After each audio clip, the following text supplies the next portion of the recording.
कोणतं काम केलं तर नटसम्राटचं होतं का? नटसम्राट नाही, मुंबईची माणसं. पहिलं नाटक मी याला बेडला होते, तरी मी रात्री नाटकाच्या तलमीसाठी देऊळ यायची आणि सकाळी 6:30च्या वेळेला कॉलेजला जायची. 7:30ला कॉलेज असायचं. हो, म्हणजे नाटकाच्या तालमीसाठी अभ्यास पूर्ण करत होते, नाटकाच्या तालमीला पण होते. मुंबईची माणसं पहिलं नाटक आमचं झालं.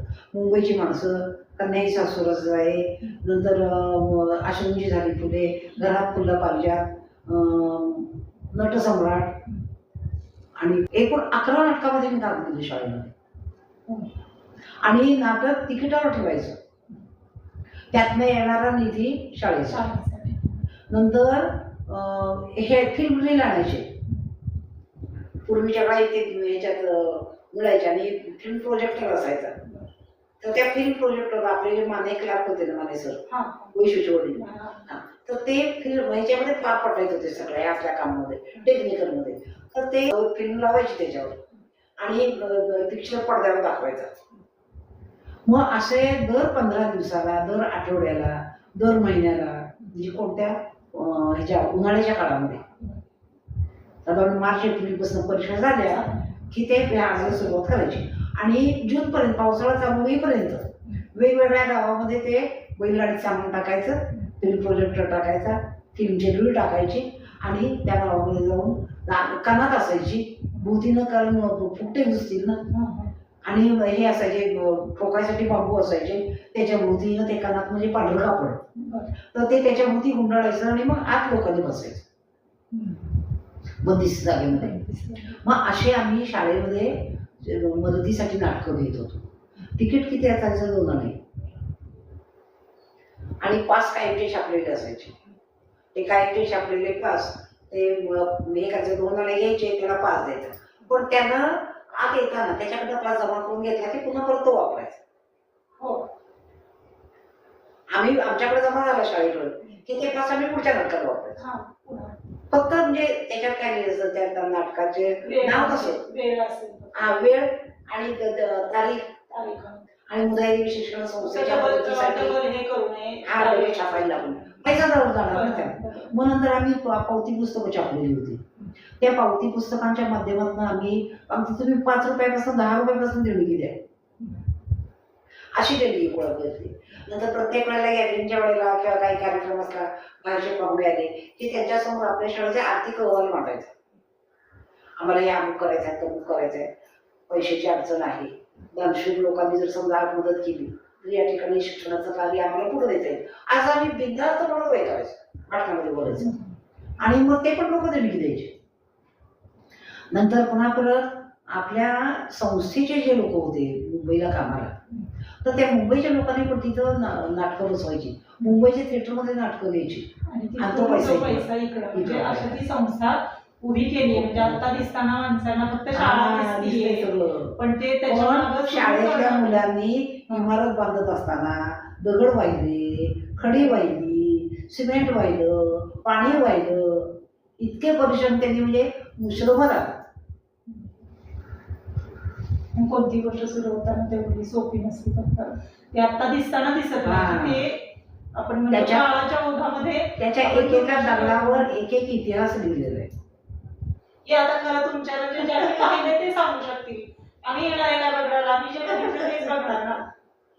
आणि शिक्षकांना घेताना सुद्धा कधी कोणाच्या वशिला येतात, गावातले किती शिकलेले वगैरे काय असेल वशिल्यानं कोणाला घेतलं नाही. त्या विषयात तो पारंगत असेल, विद्यार्थ्यांना ज्ञान देण्याची त्याची कुवत असेल तर त्याला घ्यायचं.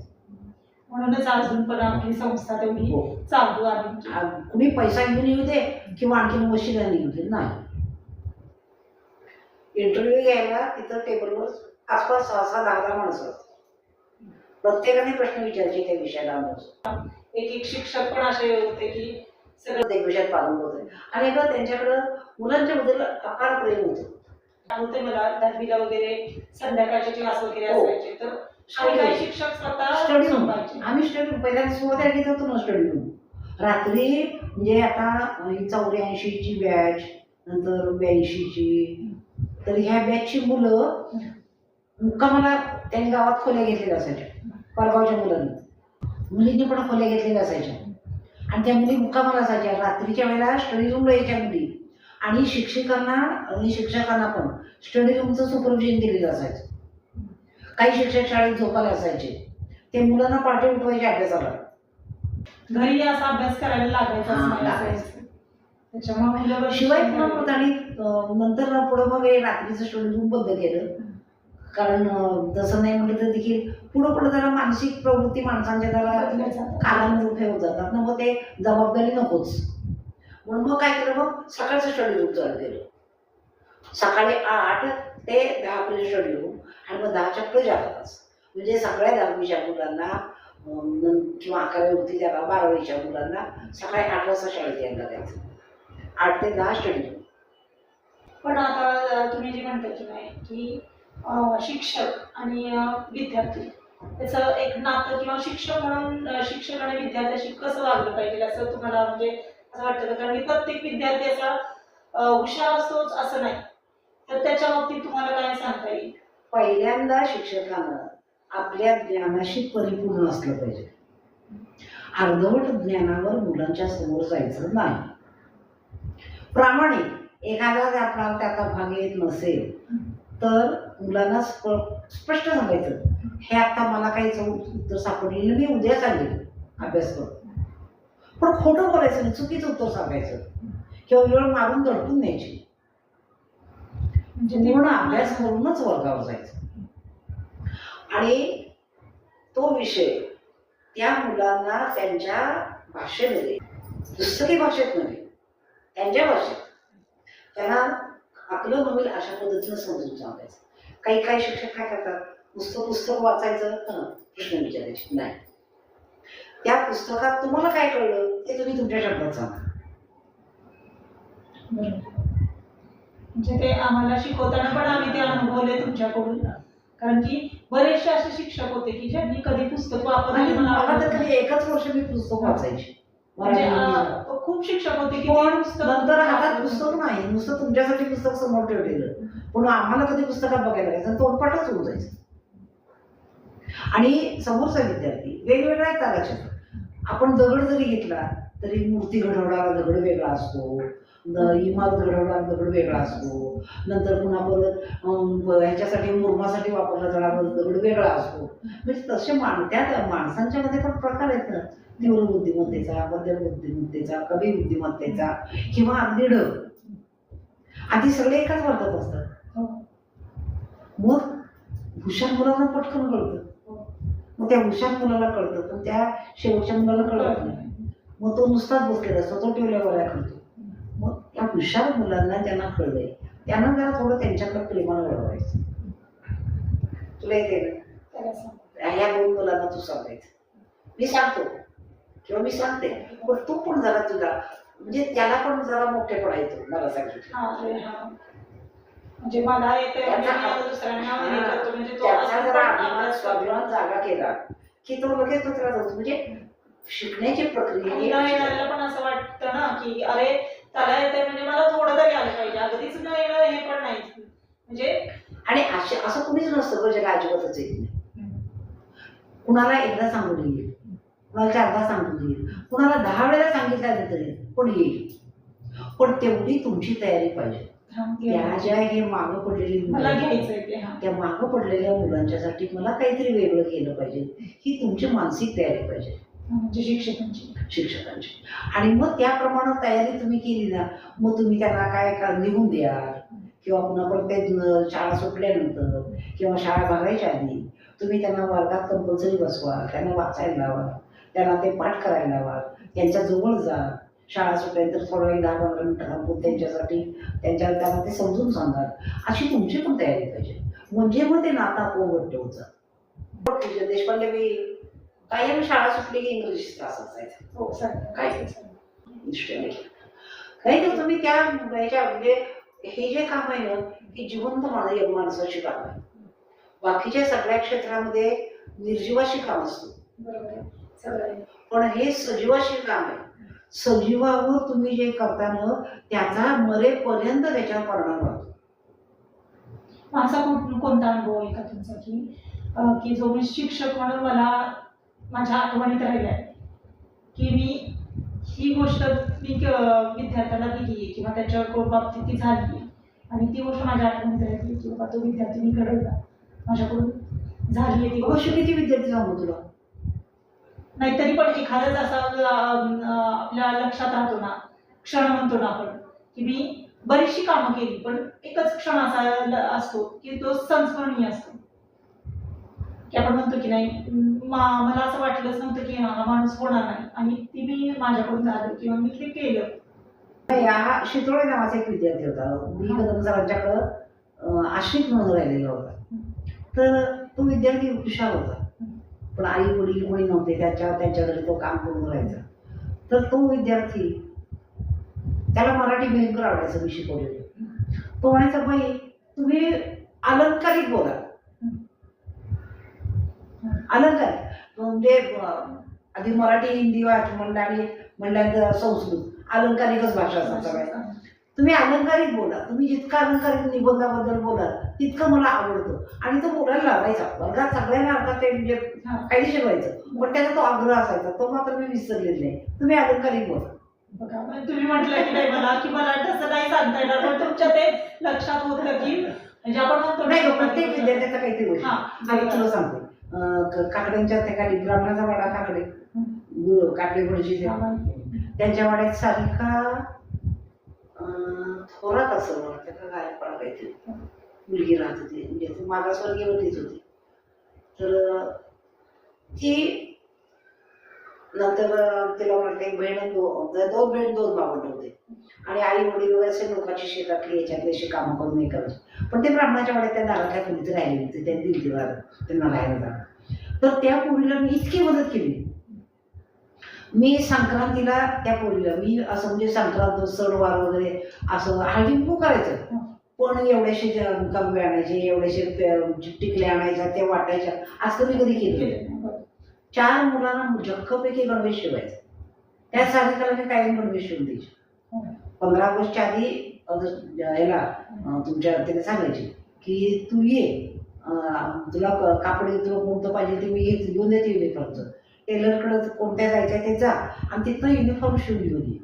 मी म्हणजे संक्रांतीला मी तिला वाण म्हणून हे करायचे, म्हणजे युनिफॉर्म शिवून. तसं गरीब विद्यार्थी फंड होता, त्याच्यामध्ये आम्ही शिक्षक मुलांना काय शिक्षा वगैरे केली वगैरे, त्यांना शिक्षा काय 1 पैसा 2 पैसे अशा शिक्षा जायची, ते गोळा करायची. गरीब विद्यार्थ्यांना ज्यांना शाळेत कोणाला हे मिळत नाही, वया घेऊन दे, पुस्तक घेऊन दे, समारंभपूर्वक काम असायचं.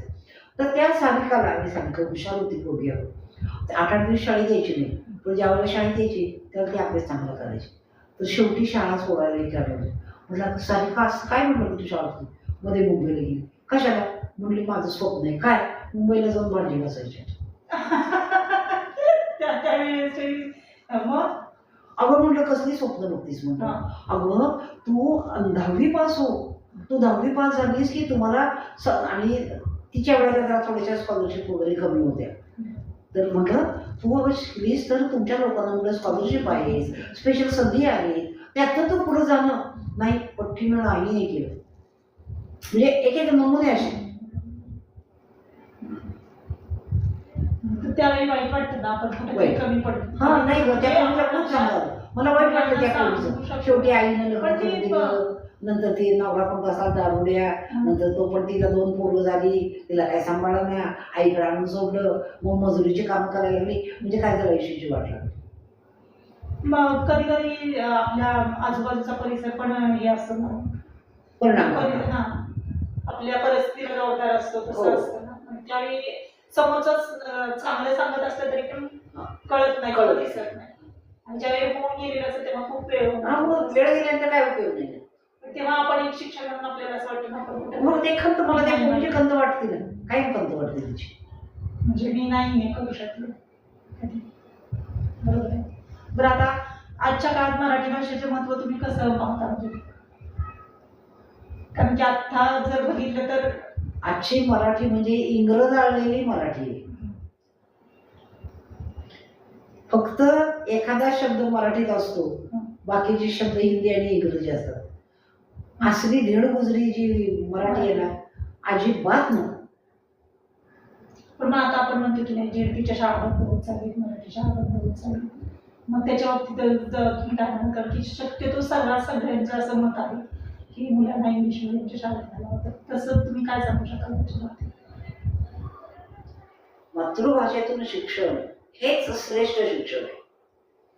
जन्माला येताना कानावर जो तुमच्या पहिल्या भाषेतला शब्द पडलेला असतो तो तुमच्या पूर्व रुजलेला असतो, आणि त्या भाषेतनं ज्यावेळेला तुम्ही शिकता त्यावेळेला तुमचं आकलन चांगलं होतं. दुसऱ्या भाषेतनं तुम्ही ज्यावेळेला शिकता त्यावेळेला तुमची दोलायमान अवस्था असते. एक तर ती भाषा कृती येत नाही आणि या भाषेत तुम्ही समजून सांगत नाही. त्यामुळं त्या मुलांच्या म्हणजे मानसिकतेची ओढा जाणवते. त्यामुळं कमीत कमी मुलांना 7वी पर्यंत मातृभाषेतूनच शिक्षण पाहिजे. आणि त्याच्या दृष्टीनं जरी आता वाटलं ना आपल्याला मराठीतल्या शाळा बंद व्हायला लागल्या, नाही, आता कंपल्सरी केलेल्या सगळ्या शाळांना मराठी. तर मराठी कंपल्सरी केलेली आहे तरी पण जे आपण म्हणतो ना काळ बदलला तसं माणसं पण बदलत चाललीत आणि माणसांची विचारशक्ती पण बदलते. मग माणसं काय म्हणतात, शक्यतो म्हणजे बऱ्याच जणांचे विचार असे आहेत इंग्लिश आलं म्हणजे सगळं आलं. नाही, इंग्लिश मिडियमला शाळेला घातलं की बाबा आम्ही कुठेतरी वेगळं काहीतरी करतोय ना. मग हा जो इगो तिथं जोपासला जातो ना तो तुम्हाला समाजात जवळ येऊ देत नाही. मातृभाषेतून शिकलेली किती पटकन एकदम जवळ येतात. पण तिथं तुमचा तो स्पेशल इगो जोपासला जातो जो तुम्हाला आयुष्यामध्ये माणसात मिसळू देत नाही. तुला काय वाटतं? नाही म्हणजे मला पण मुळात म्हणजे इंग्लिश मिडियमची जी मुलं आहेत ना त्यांना भावना नावाची चीज कमी असते. म्हणजे माझ्या कारण की त्यांचा तो दोष नाहीये, इंग्रजांची संस्कृती पूर्ण वेगळी आहे, त्यांना भावनेचं स्थानच नाही. त्यांच्या ह्याच्यात नाही. जन्मापासूनच जेव्हा मुलं मोठे होतात तेव्हा ते त्यांचं ते म्हणजे स्वतःच कमवतात, स्वतःच खातात. 16व्या वर्षापासून आई बाप त्यांना घरात नाकरून काढतात. त्याच्यामुळे ते येतच नाही ना आणि त्याच्यात त्यांचा दोष पण नाहीये काही. मग आपण करताना तेच करायला जातो, जेव्हा मुलं करायला लागतं तेव्हा आपण मुलांना दोष देणं हे चुकीचं आहे. म्हणजे कुठेतरी आपण पण चुकतोय ना. काय माहितीये का, तुम्ही त्यांना लहानपणी डे केअरला घालता आणि मग म्हातारपणी जर तुम्हाला वृद्धाश्रमात ठेवलं तर का राग येतो? हेच तर आहे ना, म्हणजे करावं तसं वागावं. तरी पण आपण काय म्हणतो माणसाचा आता सध्या पैसा कमवणं याच्याकडेच बऱ्याच जणांचं लक्ष जास्त करते. आणि इंग्रजी भाषा शिकली की बाहेर जाता येतं आणि इंग्रजी भाषा शिकली की पण ते पूर्ण पण नाही ना शिकत. म्हणजे मुळात काय होतंय, आई वडील असतात मराठी शिकलेले, म्हणजे आई वडील मुलांना सांगू शकत नाही मुलगा काय करतोय हे माहिती होतं. आणि मग ते असं होतं ना धड ते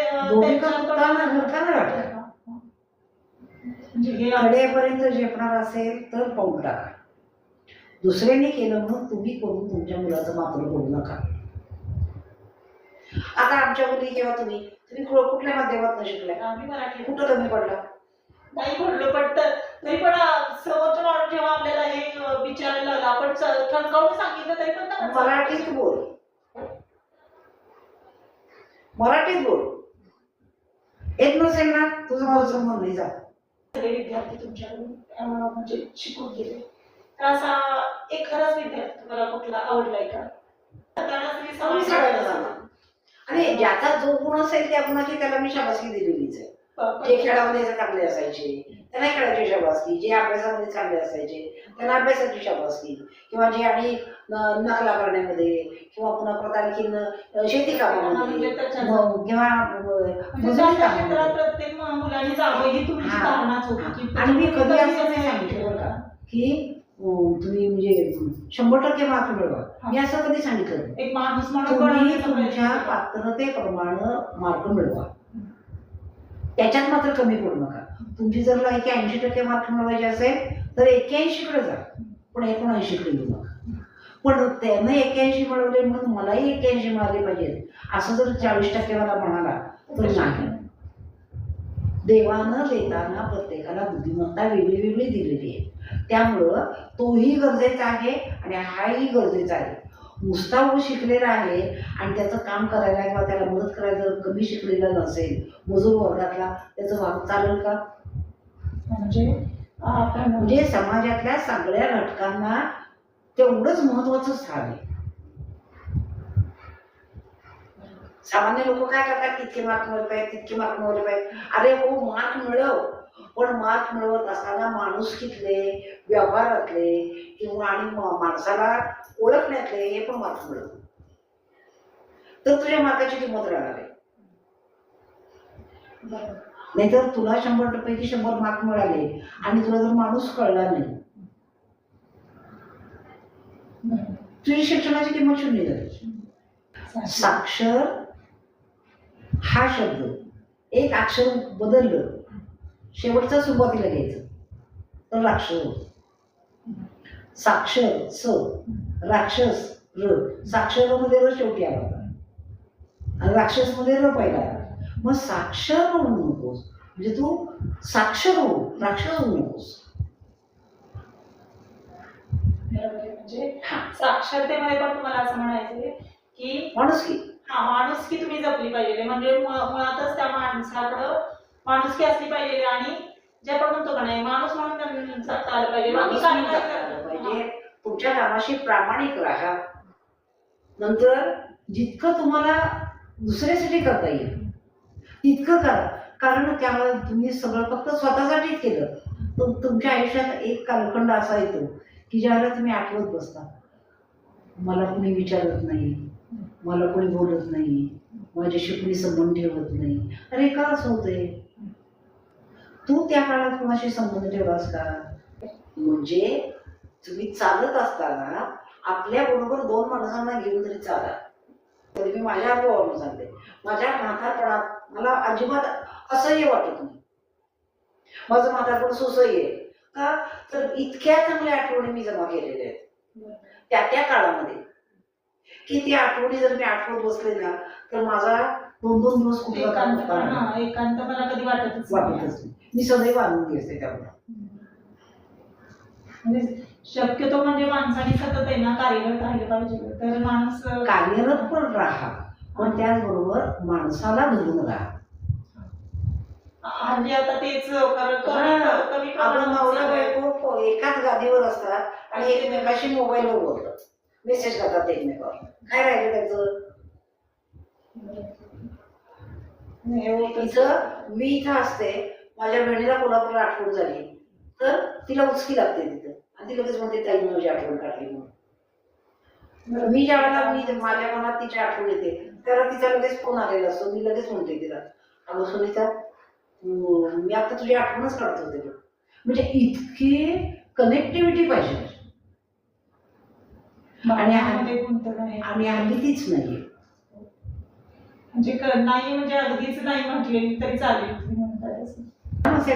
गर्दी आहे, धावपळीचं जीवन आहे, पण त्यातनं सुद्धा कुठं तरी तुम्ही एक असा आयुष्यातल्या आपल्या दिवसात हे ठेवा वेळ की ज्यावेळेला तुम्ही तुमच्या 4 माणसात असाल.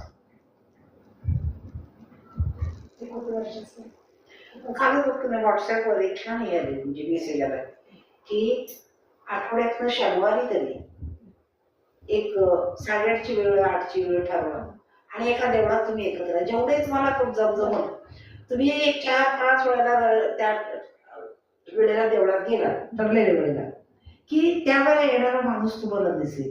तो माणूस परत परत दिसला की तुम्ही डोळ्याने एकमेकाच्याकडे बघायला लागा. डोळ्याने बघितलं की ती ओळख मनात जाईल, तुम्ही हसायला लागा. जसं रेल्वे स्टेशनवर त्या डब्यात जाणारे माणसं एकमेकाची होतात, तसं तुम्ही म्हणजे असं एखादं ठिकाण ठरवा, 4-5 ठिकाण, की आज मी या ठिकाणी इथं जाईन, उद्या त्या ठिकाणी जाईल, की ज्याच्यामुळं माणसांच्या संपर्कात राहत. म्हणजे बऱ्याचशा गोष्टी तरी टाळता येतील तशा. नैराश्य टाळता येईल. हल्ली मुलं आत्महत्येच्या का मागं लागतात? त्यांचा एकमेकाशी संपर्क कमी असतो. निर्णय क्षमता मग घेता येत नाही ना, म्हणजे स्वतःला नाही घेता येत, आपल्या भोवती पण असे कोण नाही की सांगणारे की जेणेकरून त्या गोष्टीचा पराभूत करायचं. जर हा संपर्क असला तर आपोआप चर्चा होती, चर्चा झाली की त्यातनं मार्ग निघतो. पण संपर्कच नाही म्हणलं तर तोंड बंद. खूप गोष्टी अशा आहेत आणि खूप प्रश्न आता तर खूप उद्भवायला लागले ते. म्हणजे आपला काळ होता तो आपला काळ समाजामध्ये राहण्याचा मदत करत होती. आता मदतीचं तर सोडा साधं माणूस विचारत पण नाही की बाबा तू कसा आहेस. त्यावेळेस मी ज्या वेळेला म्हणजे आमची आई गेली त्यावेळेला ह्या सगळ्या वेळी लहान होत्या. आमच्या वडील त्यांच्याकडे त्यांच्याबरोबर आणखीन एक किरकिरे म्हणून होते, तर त्यांच्याबरोबर कामाला जायचे आचार्याचं काम करायला. तर त्यांचं हे पण मेस पण होती त्यावेळेला. तर त्यांनी मला सांगितलं, त्या भेटायला आलेल्या, त्यांनी सांगितलं, हे बघ मांडली, आई गेली आता ती काही परत येत नाही, आता हे सगळं तुला सांभाळायचं आहे. मी त्यावेळी किती 16 वर्षाची होती बा, माझी धाकटी बहीण 7 महिन्याची आणि मधल्या 4 जणींना आम्ही वडील आमचे. तर तू रोज माझ्या खानवळीत सकाळी 9:30-10 वाजता यायचं, रोज यायचं, काय शिल्लक असेल ते घेऊन जायचं, पोरांना खायला घालायचं आणि मग शाळेत पाठवायचं. मी रोज सकाळी 9:30 वाजता त्यांच्या खानावळीत येते. धाकटीला त्या खांद्यावर घेतलेलं असायचं, हातात पिशवीत काहीतरी एखादा तांब्या, काय आमटी भाजी काय दिलं तर त्याच्यासाठी रोज त्यांच्याकडून 9:30 जायची. आणि मग काय 4 पोळ्या शिल्लक राहिल्या, भात राहिलाय, भाजी राहिली आहे आणि काहीतरी राहिली तर ते घेऊन यायची मी घरी आणि पोरींना जेवायला वाढायचं. पण ज्या एखाद दिवस असायचा ते म्हणजे माणिकाच का ही शिल्लक राहिली, एक 10 मिनिटं थांब, त्या बायका पोळ्या करतायत त्यांच्याकडे तुला 2 ताज्या पोळ्या देत. म्हणजे त्यावेळी होतं त्यावेळेला माझ्या पोटात अन्न ज्या माणसाने घातलं त्या माणसाला मी अजून विसरलेली नाही. म्हणून तर आपण इथपर्यंत इथपर्यंत आहे.